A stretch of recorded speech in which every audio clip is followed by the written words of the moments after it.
I'm going to read it because I wrote it, and it's important to me, and I want to make sure I get it all in. So there is a wonderful writer called Eleanor Doan, and she writes, "You cannot kindle a fire in any other heart until it is burning within your own." And that's what Greg and you have, and that's why Secret Knock is what it is. And okay, I was asked to speak in Hong Kong about 5 years ago, and my friend Yana, who I traveled with, kept asking me, what is it, why is it that you are so filled with such happiness all the time? I do have a high level of joy on a natural basis. I also have lived through deep levels of darkness, and I absolutely know the difference. I want you to know that no matter how far down the depths that you go, or how devastated you feel, you can make it back and better. I've learned from living through immense highs and incredible lows that a lot of it, besides choosing which thoughts to dispel and which to allow, is perception and perspective. What I choose to focus on in any given situation is what is magnified. I've learned to find the pretty.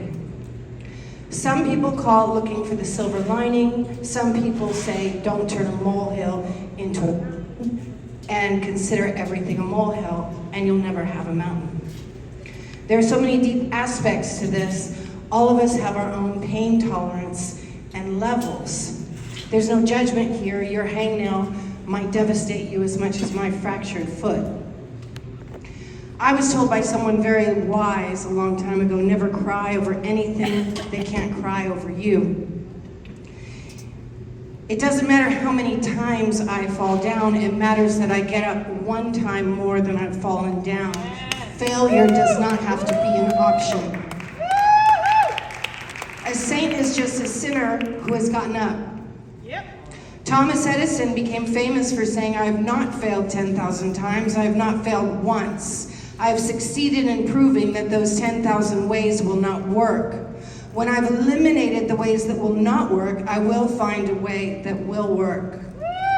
Paul, one of the great and transformed men in the Bible, said, "Not only so, but we also glory in our sufferings because we know that suffering produces perseverance, perseverance, character, and character, hope."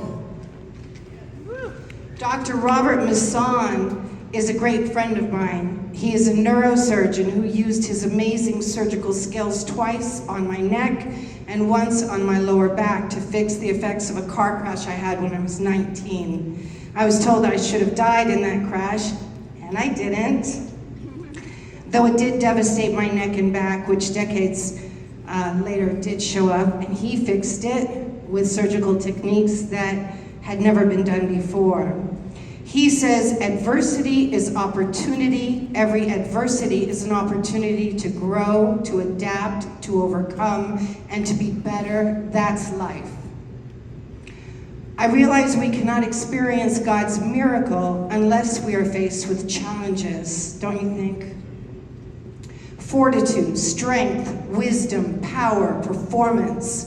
I have deliberately and purposefully chosen paths that aren't the norm, and I've always known when I've chosen them that they would be successful. I've walked toward that success, never considering failure to be an option.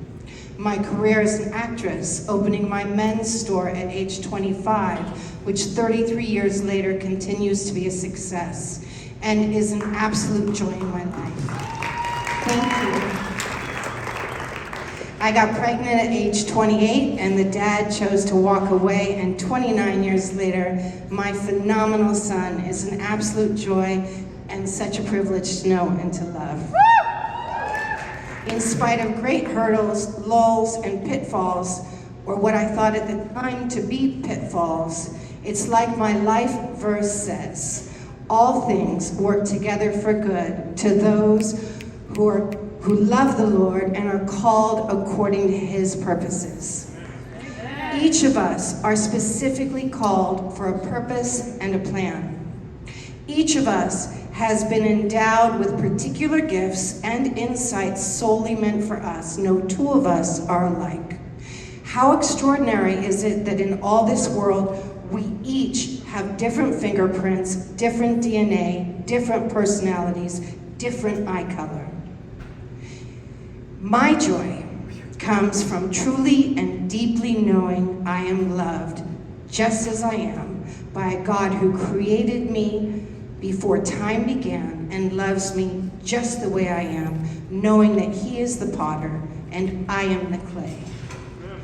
Each of us are separate and unique and individual, yet all of us need relationship and camaraderie and connection to be complete.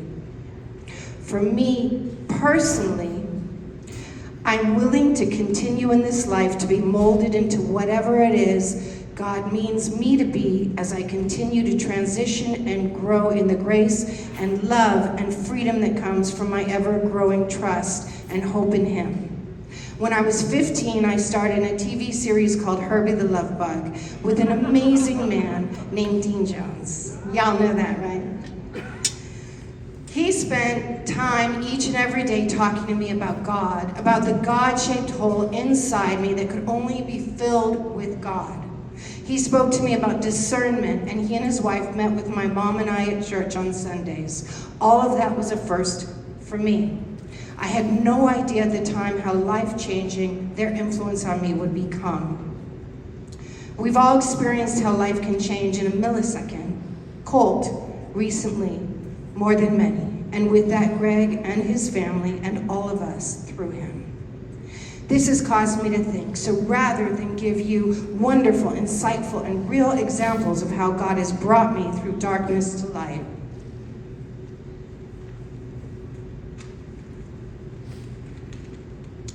how I've learned to decide for joy rather than allow for darkness. And let me please first clarify, it's not been a one and done for me. It's been and is a process, an up and down and continuing to be molded and grown process. There was a time in my life when I was searching. I felt I had failed my mother for her being sick and not having the fulfilled life I knew she deserved. I felt I had failed myself by not being what I thought was expected of me, both from myself and what I perceived was the expectations of others, to be the best at everything. In hindsight, what even is that? So I was searching. I searched in places I've never been allowed to go. I trespassed into deep darkness. I actually ended up living in real life some of the roles and characters I played in television shows. And the strangest part was that there was no director to say cut when I was in danger. I ended up on drugs. I ended up lost in very vile neighborhoods, and I had too many experiences to name. It all happened in a relatively short period of time for the many lifetimes I'd lived. But what I can say is I survived. And I absolutely believe that God had his hand on me the entire time. Even when I was being badly hurt, I wasn't maimed, I wasn't jailed. Obviously, I wasn't killed, and I'm here alive, well, and thriving to testify with my life that God is real and true. It's not necessary to go into the gory details because they're just that, they're details. What's important to note, again, is Romans 8:28. Remember, it's no matter what it is, all things work together for good to those who love the Lord and are called according to his purpose. My strength comes from knowing that it's his strength in me, his power that innately provides me with everything I need when I need it, and that's a peace more powerful than anything. The reason I give all credit to trusting my life and past and future to God specifically is because there's no human power or reason other than God for my having survived what I've been through with my sanity intact, my body well and healthy, and my heart both light as well as full of love. I've discovered through literal experiences that the truth for me is that the only reasonable and factual explanation for my well-being is God. So my point in telling you all this is this. No matter how far down you go or how devastated you feel, you can make it back by reaching out to a God who loves you even if you can't see, hear, or necessarily feel him at the time. I am proof of that, walking, talking, proof of that. And now that I've told you more about me than most of the world knows, other than my dearest and nearest closest people, I wanted to know if I could share something with you. 100%. Okay. In 2014, I was at the Osiris Rex launch, and the next day at Cape Canaveral Beach, I saw these itty-bitty, teeny-tiny shells, and I wrote something. And now that you know more about me, it'll make sense to you. And it's right here. It's called the teeniest, tiniest seashell.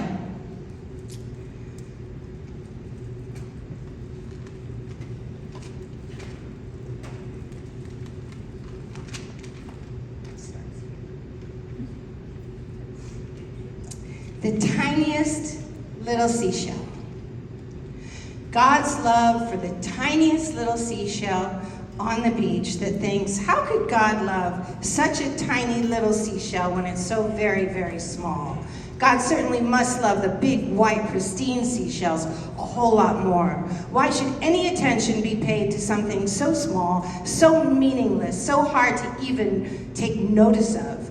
Yet what's so incredible, what's so divine, what's so miraculous, what's so delightful, what's so utterly and completely true, not only does God make the galaxies, not only did God say, let there be light, and there was light, not only does God hold the world up and keep it from falling, this very same great and magnificent God is so deeply personal and loving that yes, He loves the tiniest little seashells. He takes the time to make each and every one different and beautiful and exquisite. This very same God who created the heavens and the earth and the stars and the moon, and yes, you as well as me too, this almighty and all-powerful, all-knowing, omnipresent God, who's the same yesterday and today and tomorrow, also literally knows how many hairs are on your head. He knows every thought that you have even before you have it. He knows every need, every want, every cry, every hurt, every wound, every victory, everything there ever is to personally and intimately know about you. This same God who knows your scars, your strengths, your weaknesses, your fears, your secrets, your hidden, I can't let anybody know that or see that. This same God loves you as his most precious and divine creation he's made. You, created in his very own image as companion to him, to be in relationship with him personally, familially. Have you ever experienced God's very funny sense of humor? He has one, you know. Have you experienced God's physical touch? His full body hug that feels like the swaddling of the sun that you don't want to see end, yet when it does, you're satisfied and not wanting? Have you experienced his voice in your head and just known, just literally known it was his? Have you ever almost had a car crash and it made no logical sense whatsoever at all why you weren't utterly and completely smashed to smithereens, yet you weren't?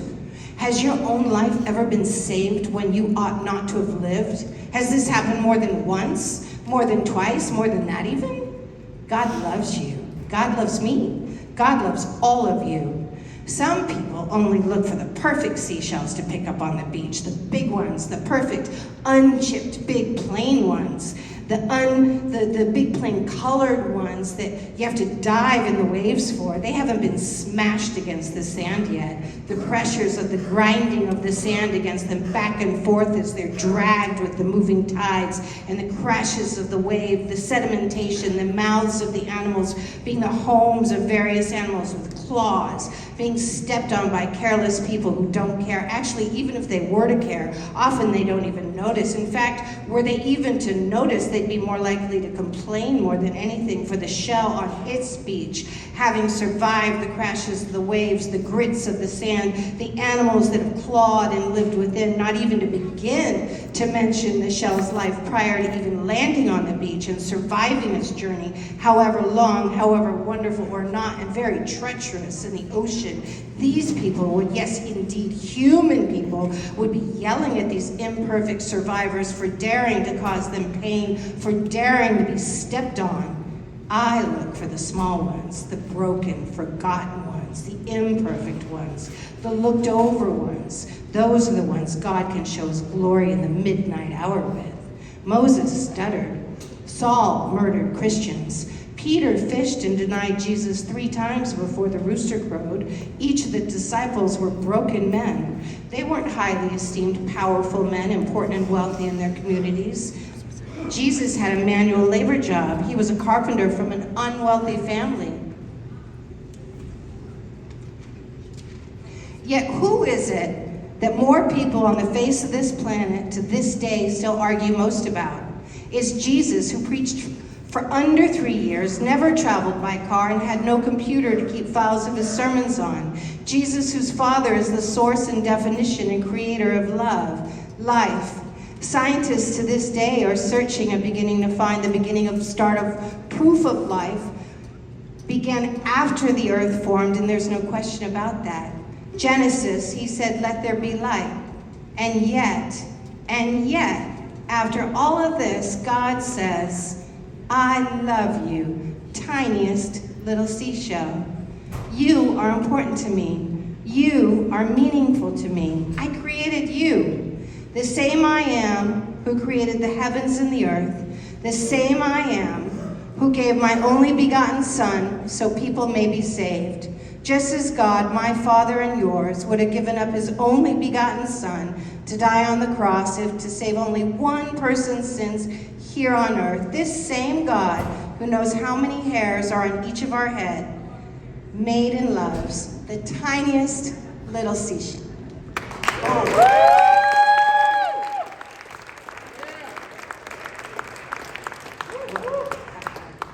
What can you say after that? Like, Claudia, you're incredible.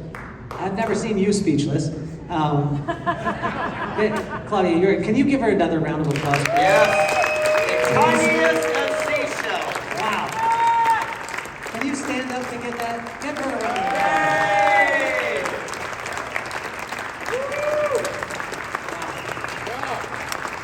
Claudia, you're incredible. Thank you. Thank you. Love, love, love. And I saw somebody walking around